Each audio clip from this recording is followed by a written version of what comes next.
really wild animals out there. Have you ever wondered? Is this lemur itching for a neck rub? Who's that shrimp with the great right hook? Where can a fur seal find fun in the sun? What makes a beetle take aim and fire? And how does a pufferfish earn the nickname... Tubby? Well, the answers are coming at you. So, hang on. It's National Geographic's Really Wild Animals.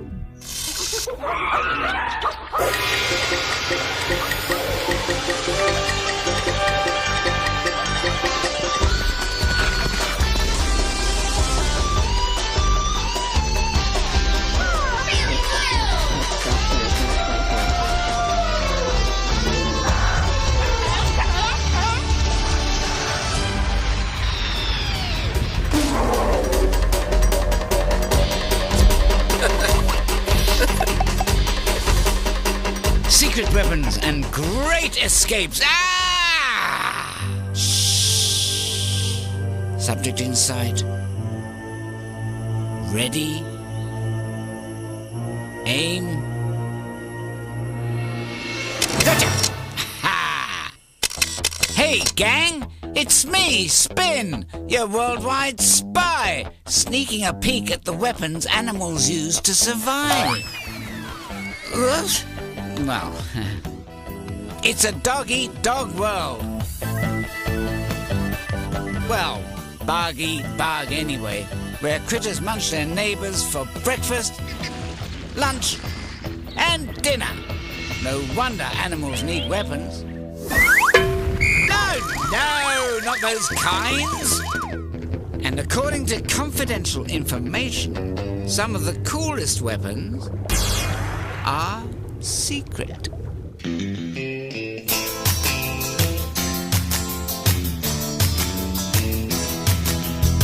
Well, I've got a secret, something that I hide.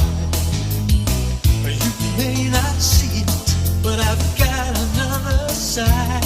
You cannot tell a book by its cover. Don't be too anxious to discover me. I've got a secret. I've got a secret. I've got a secret. I've got a secret. It's my protection. Watch for my alarm. I'll send out a warning that I might cause you harm. Yeah, nature gave me my defense. I use it when I'm up against a foe. I've got a secret. I've got a secret. Remember, what you see is not always what you get. What may at first look innocent could really be a threat. I've got a secret, and I conceal it well. Just keep your distance if you want to keep your health. Well, I'm cool and calm with my disguise, but very clever at surprising you.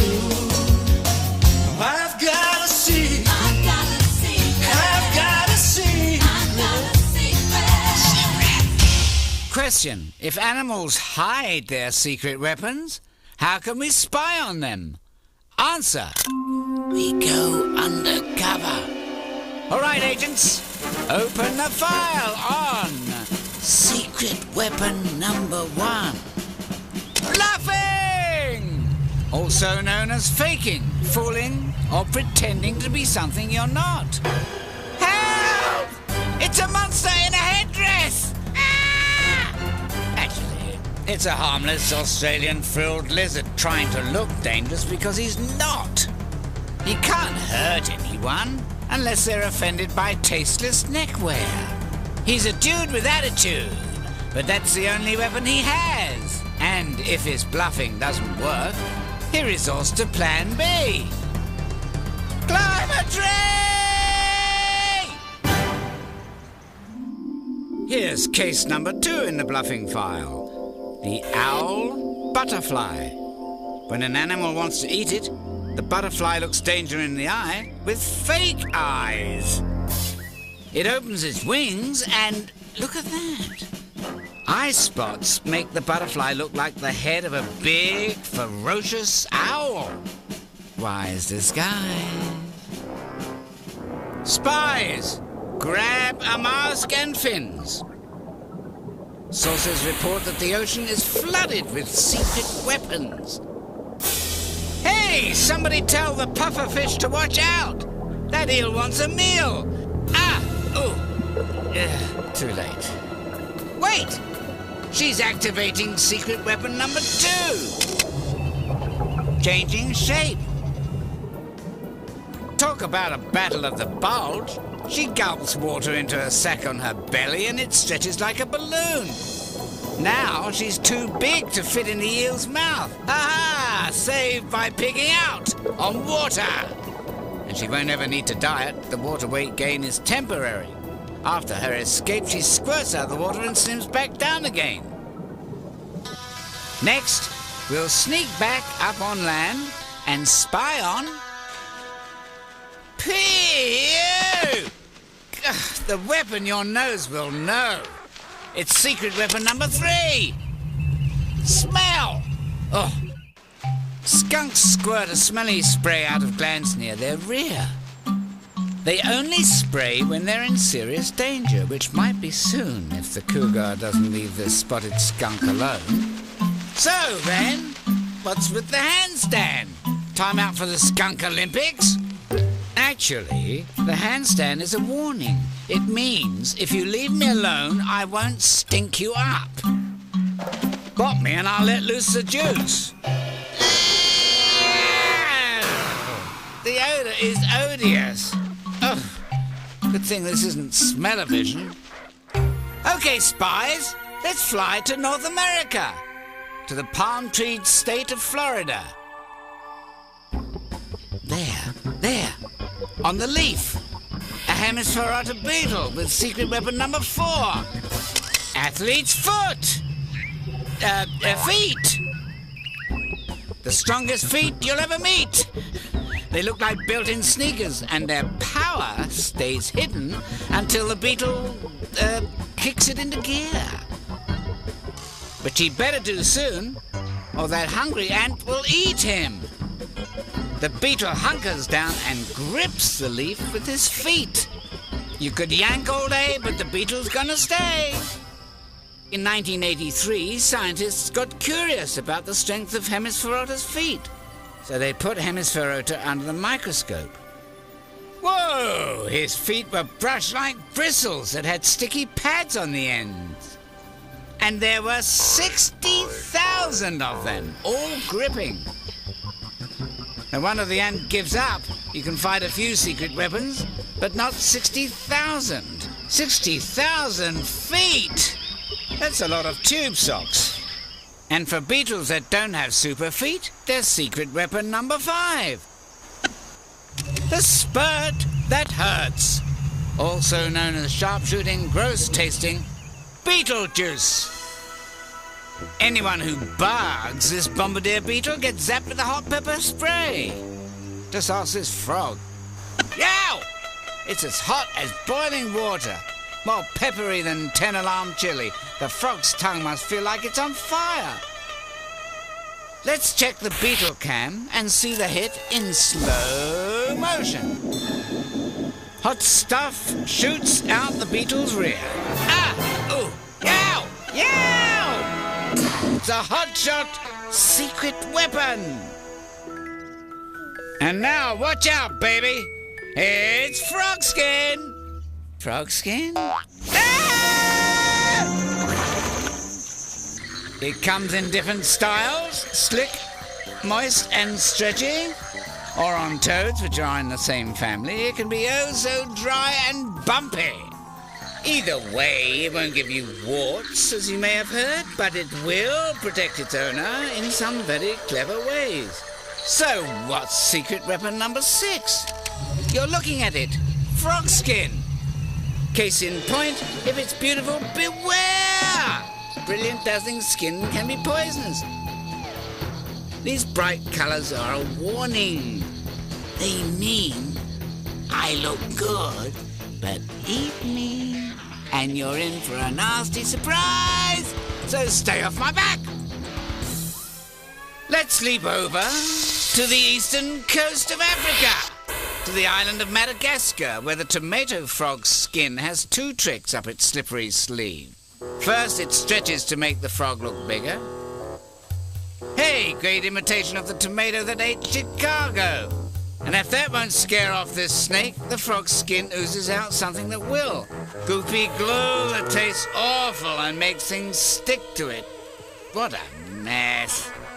It actually glues the snake's jaws together, and they can stay that way for 2 days. There! Find that snake some mouthwash, and no more tomatoes. Next, we'll spin our spyglass to the northern coast of South America, where frog skin is at it again. This time the suspect is a toad, lurking underwater, and her weapon, it seems to be full of holes. But holy skin is just the kind of protection Suriname toads need, because it's a hideout for Suriname babies. You see, most frogs and toads start off like this, hatching in the water and becoming tadpoles. But tadpoles don't have arms and legs yet, which means they're cute and squiggly. But easy snack food for fish. So when Suriname toad eggs are laid, the mother makes sure they land on her back. Then a spongy layer of skin grows around them. When the eggs hatch, the little critters hide out in the little craters until they've grown into tiny toads. And out they pop and away they go. Bye, Mum, we're slipping out the bag. Alert! Alert! Alert! Some animals don't use secret weapons to protect themselves at all. They use them to attack, to hunt, to clobber their opponent. Extra, mantis, clobbers, lobster. Now, okay, all you shrimps, listen up. Here are the basics. Your punch is one of the fastest movements in the animal world. It's strong enough to smash glass. So use your claws like boxing gloves. Snap them out, slug it out, bada bam, bada boom. And if somebody tries to steal your burrow, drive them off with body punches. Batter them into defeat. Or at least in detail. Throw combinations. Elbow jabs, fast hooks. And jeepers creepers, use your amazing peepers. Your eyes are quick and crafty and they help you win the fight. They see in color. They turn almost all the way around. They're prize-fighting eyes, and only mantis shrimp have got them. So get out there and punch. Uppercut. Gold on distance. Of course, not everyone has a great right hook, but there's more than one way to knock out your opponent. Just ask the cone snail. He's searching for a little midnight snack, and he's in the mood for seafood. When the cone snail finds dinner, it deploys secret weapon number 7. A poison-tipped harpoon. The poison's on the inside, and you can't see it, but the harpoon's sting is so strong, it could kill a person. Look out! Behind you! The harpoon's coming up fast. There's the strike! The poison paralyzes the fish, except for its gills, so it can still breathe, but it can't get away. Now the cone snail can eat it live in one gulp. Snack time. Hey, didn't your mum teach you to chew your food? Look, spies, it's the shadow of a hunter who keeps many secrets. The snake. You're the coolest thing on, well, no feet. You see, snakes don't have any feet, but they move incredibly well by pushing their muscles against the ground. And they don't have ears. But hey, no problem. The bones in their head sense vibration. They do have noses, but they go one better. They smell with their forked tongues too. Snakes have eyes, but frankly, some of them have eyesight that stinks. And snakes who need glasses often have a secret. Like this green tree python, who has special spy gear for hunting at night. Here's how it works. Warm-blooded animals give off heat. And open pits near the snake's eyes sense the heat. Snakes track their food by following the heat. Red means heat. Warm-blooded meal approaching? Now! Yeah, warm and feathery. Sometimes it pays to stay cool. Check it out, Snoops! A cobra. And I'd say, judging from the way she looks, she's hungry. Prime rat is on the menu tonight, but first, of course, the snake has to catch it. Don't worry about the sleeping people. The snake is only after the rat. Now, where did it go? There it is. The cobra opens her hood and looks threatening. She strikes!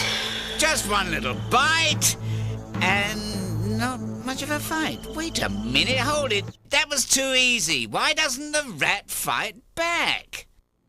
Let's look into that bite a little more closely. Aha! Just what I suspected. It's secret weapon number 8.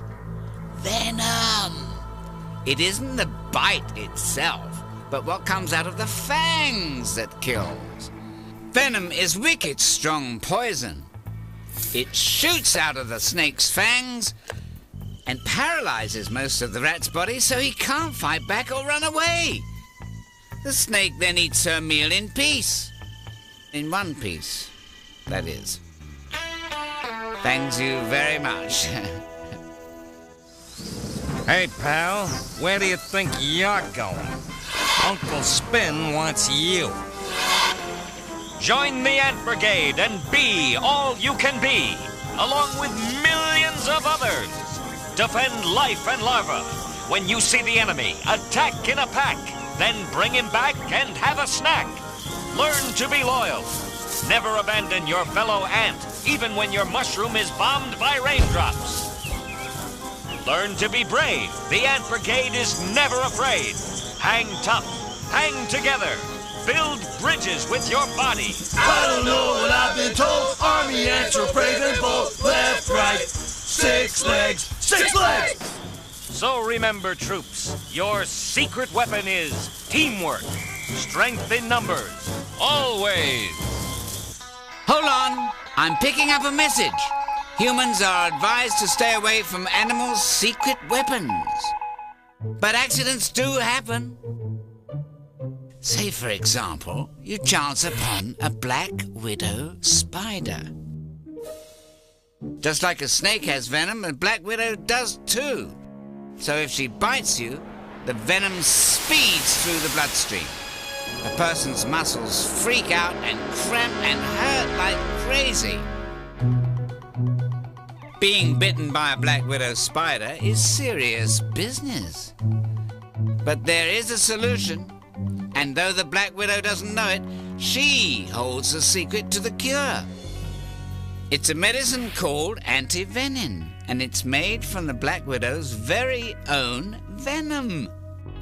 That's right, the same poison that can hurt you can help you. But first, someone has to filch some from the spider. In the basement of this house, down these very steps, the Christensen family raises thousands of black widows to collect their venom. And nobody seems the least bit afraid. But how do the neighbors feel? A couple of my friends do come down here a bit. Most of them just stay upstairs. They don't even walk in the door. The maggots turn them off more than anything. Spiders don't really turn them off. It's the maggots that really get them. Maggots, little fly larvae, are the gourmet food the Christensens feed the spiders. Ugh. I prefer broccoli myself. Getting the Black Widow's venom is, as you can imagine, very hard. They have to make the spider go to sleep, then give it a small electric shock. This jolts the spider into producing a tiny drop of venom, which they catch as it drips from her fangs. So you see, the Black Widow herself becomes a secret weapon against her own secret weapon. Well, 007's mission accomplished. The secret weapons of the animal kingdom are secret no more. From fattening up to squirting, biting, and refusing to let go. Animals have amazing secrets that help them survive.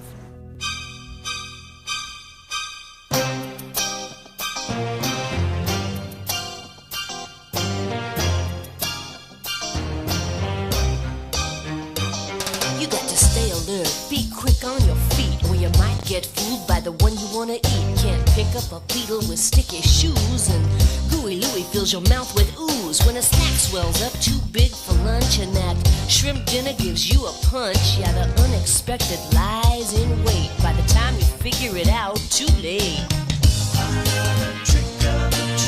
That's how the game is played. Trick of the trade.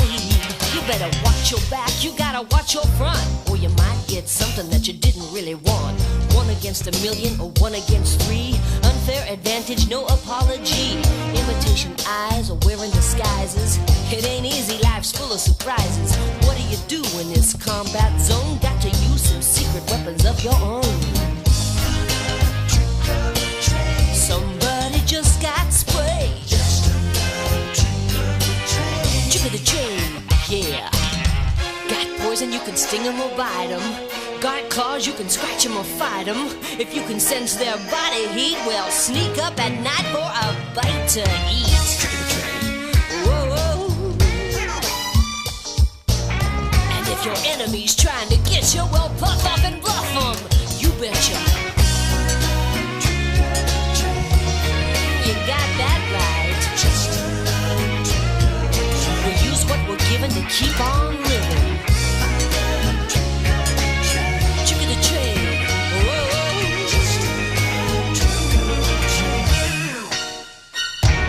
So that's the scoop on secret weapons. And here's another secret. If you're looking for some of the craziest, kookiest, weirdest, most wonderful animals in the world, hold on, they're coming at ya. Hey gang, it's me, Spin, your twirling tour guide, here to take you to some of the most magical places on Earth. Islands. From Maui to Madagascar, Guam to the Galapagos, you'll find islands all around me. An island can be big as a small continent or as small as a big rock. But all islands have one thing in common. They are completely surrounded by water, which means they've been isolated or separated from the rest of the world, many for millions of years. Over time, island animals have developed their own ways of doing things, which may seem, well, a little different. But hey, what would you be like if you lived alone on a little piece of land way out in the ocean? Strange as they may seem, island animals have become experts at living in some of the weirdest, wackiest, most wonderful places on Earth.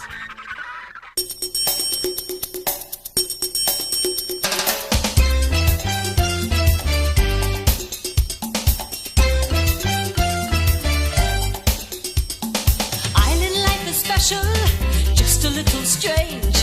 Through the years of living here, we've changed. Some of us grew larger, some of us slowed down. That's what happens when you hang around. It's a different way of getting by. Welcome to the islands. Come on.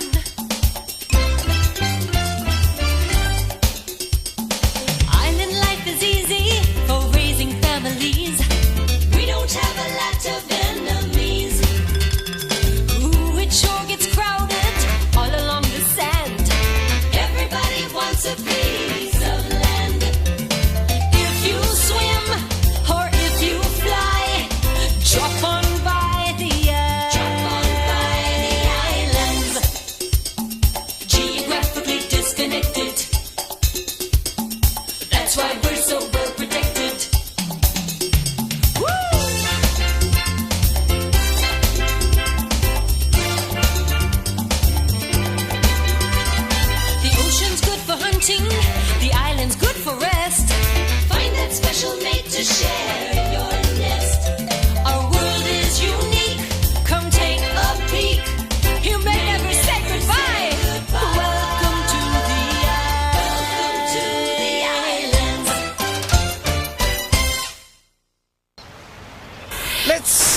to Madagascar, an island in the Indian Ocean.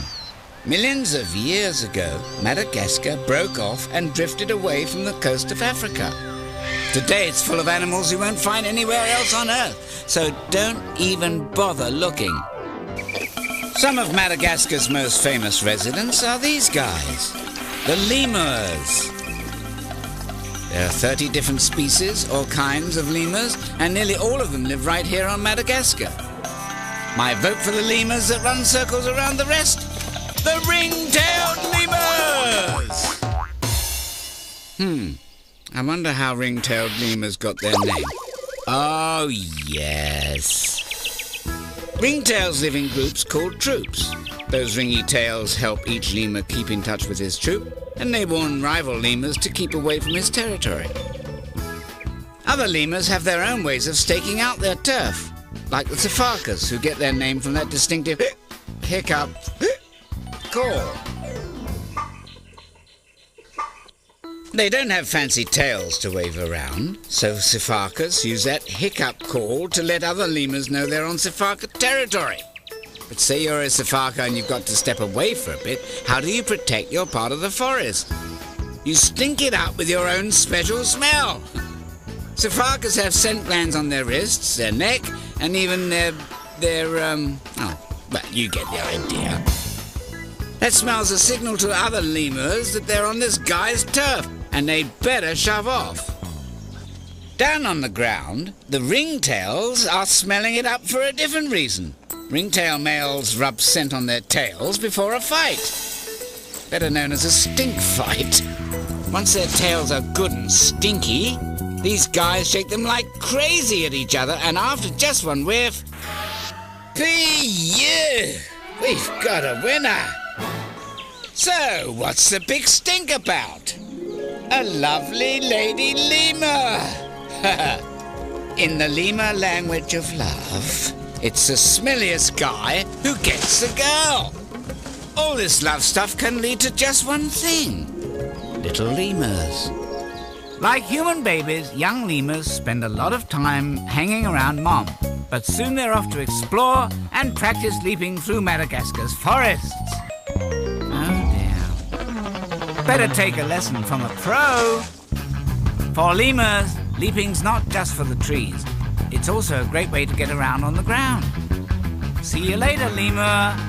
Well, that's all for Madagascar, so let's... Whoa! Oh, yes, that sticky tongue reminds me I am forgetting somebody. Meet Madagascar's chameleons. More than half of all chameleon species live right here. These lizards are wizards at sneaking up on their favorite snacks. Bugs. Chameleon feet are specially shaped to clamp onto thin tree branches, and a gripping prehensile tail helps them hang on. Most of the time. Each eye moves independently, which lets chameleons look in two different directions at the same time.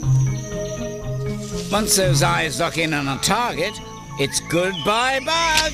Whoa! And that's the chameleon's coolest feature, a sticky tongue that can be as long as his body and stays bunched up inside his mouth, just waiting for a buggy breakfast to blunder by. Swish! Chameleons 2, bugs 0. And now, on to our next island. Lurking deep in the mysterious, briny island waters, shocking to all who witness its wrath, crawling from the deep to consume everything in its path, you must fear the hideous monster from the deep. Run, don't walk to a theater near you to see the scaly, slimy monster with teeth of steel and a heart of pure evil, tearing everything in its path into shreds for its own twisted pleasure. Stop! Stop! No, no, this is totally untrue. These guys aren't monsters at all. Actually, they're some of the nicest lizards you'll ever meet. Say hi to the marine iguanas of the Galapagos. Among the world's islands, the Galapagos are some of the most famous, mostly due to the work of a scientist named Charles Darwin. Way back in 1835, Darwin discovered that many animals had changed or adapted to make the most of their island home, like the iguanas. At one time, all the iguanas on the Galapagos lived on land, where they ate prickly pear, cactus, and other plants.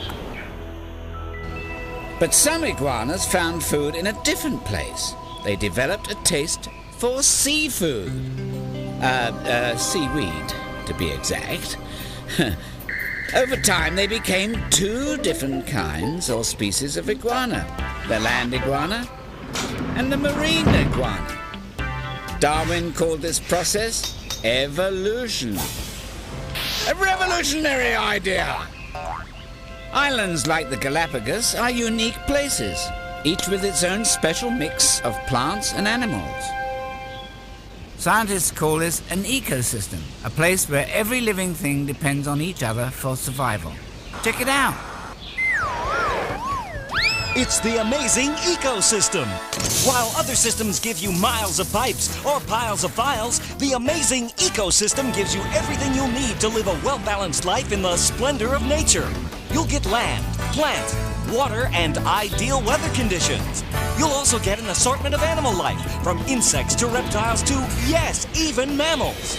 The amazing ecosystem is available in hundreds of different models like tropical paradise, desert dunes, and the ever-popular tundra. Act now and we'll include a unique island ecosystem available nowhere else on Earth. But hurry, pristine, all-natural ecosystems are going fast. The Amazing Ecosystem by Spinco. Next, let's travel to Tasmania, an island off the southern coast of Australia. This is rough country, and it takes one tough cookie to survive here.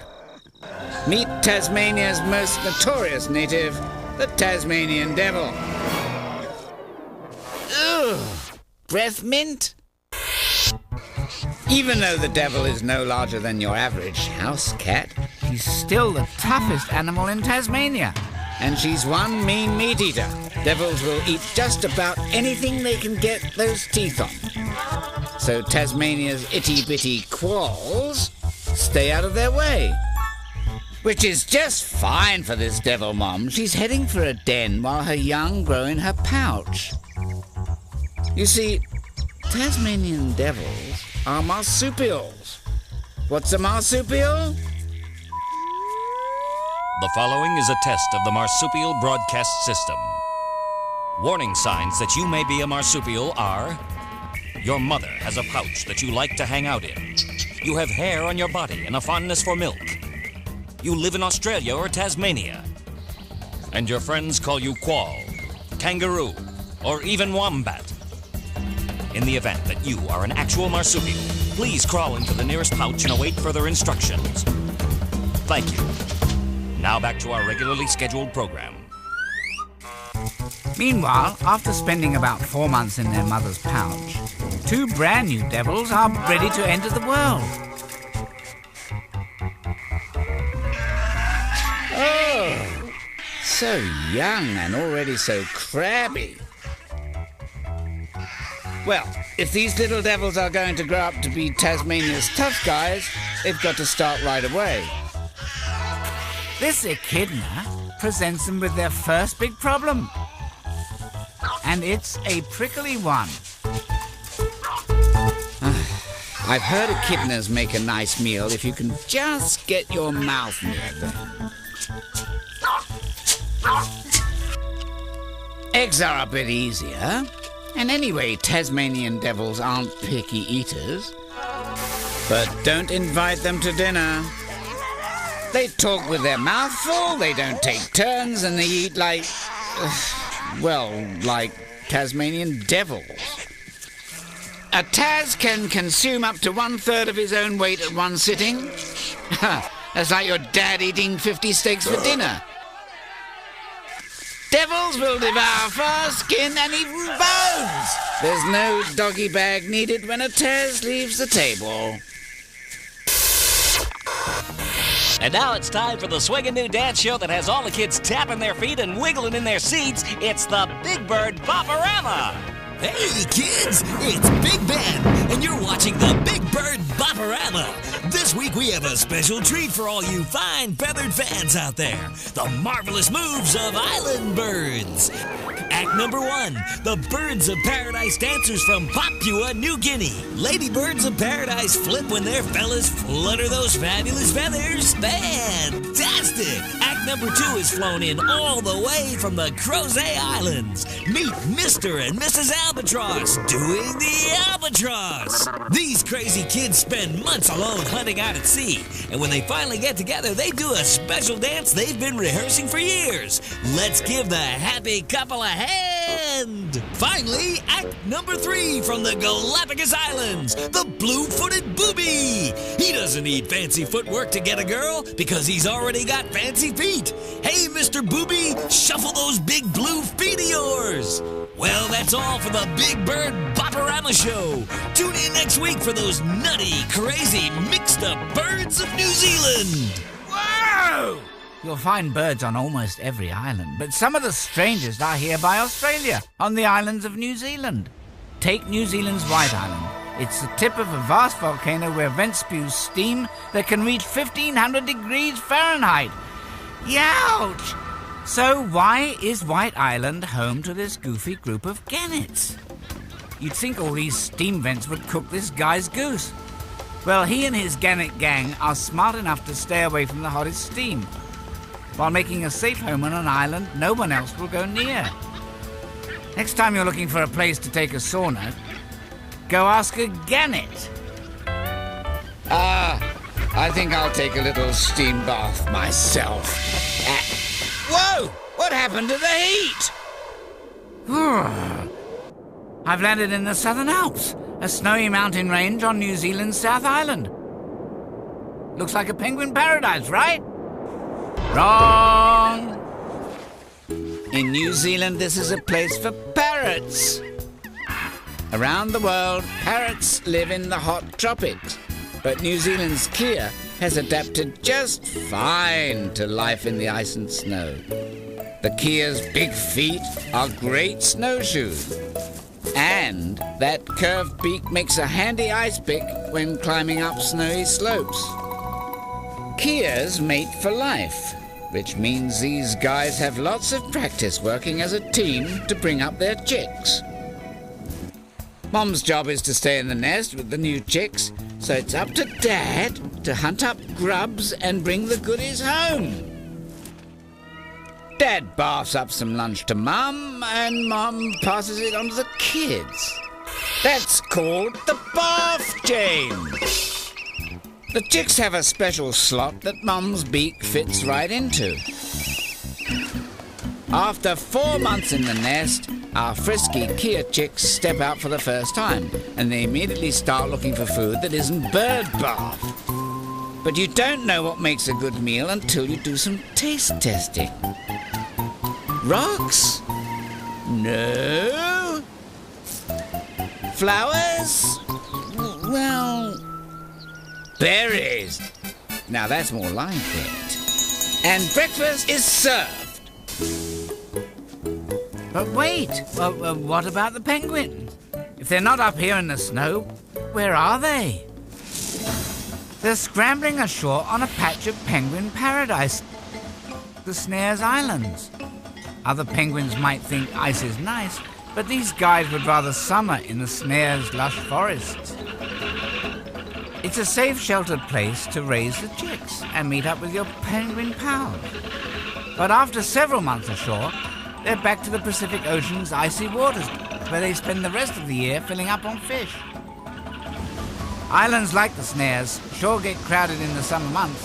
Better check out the Beach Report. Time for the really wild Island Radio Beach Report, brought to you by Sand. If it's on the beach and it's in your shorts, it's gotta be sand. Hey, let's go up to Bob Beachcomber in the Shore Copter. Bob Beachcomber here, hovering over the Juan Fernandez Islands.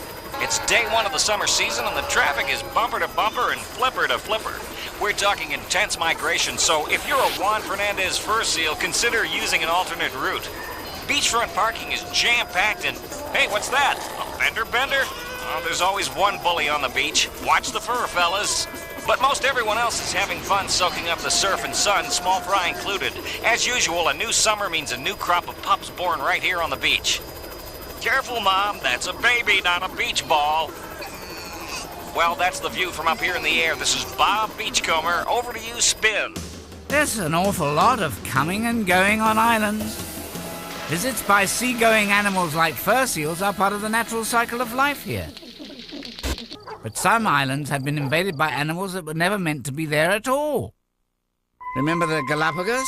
Well, a long time ago, people brought goats to the island. The goats ate the grass and other plants that the native animals need to survive. Now these tortoises have nearly disappeared. It's the same sad story on other islands, where invaders like rats are taking away native animals' food and homes. But there are people working hard to save island ecosystems. Some are replanting precious forests, while others are getting rid of uninvited invaders. And on some islands around the world, there are brand new ecosystems being born. This is New York City, one of the busiest places on Earth. Doesn't look like a good home for island animals, does it? Well, look again. In the middle of New York's harbor, birds like these herons have begun to make a home. They weren't here a few years ago, but when people cleaned up the polluted harbor, the birds found a new place to nest, with plenty of food for their growing chicks. Now people are keeping a close eye on the progress of the new island inhabitants. They may be surrounded by the big city, but on these little pieces of land, they've found a little bit of paradise.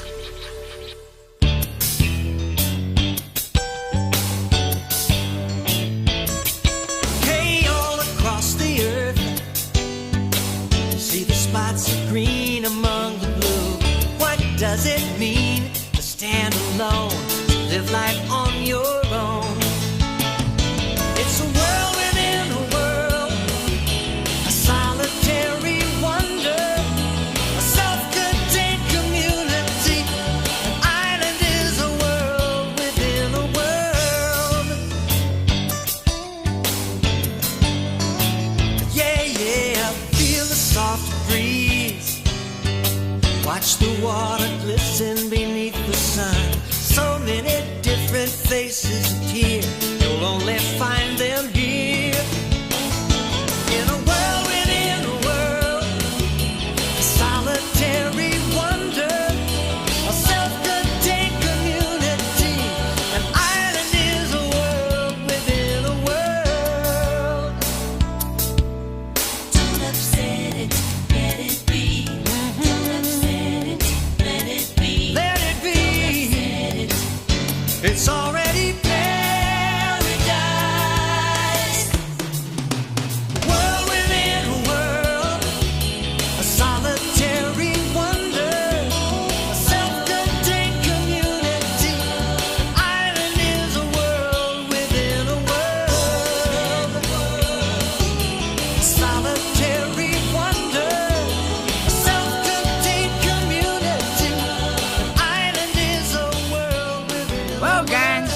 You've had fun on our island adventure. But there are lots more really wild animals all across this wonderful world of ours. So be sure to join me on our next adventure. Until then, this is your pal Spin. Spin you later.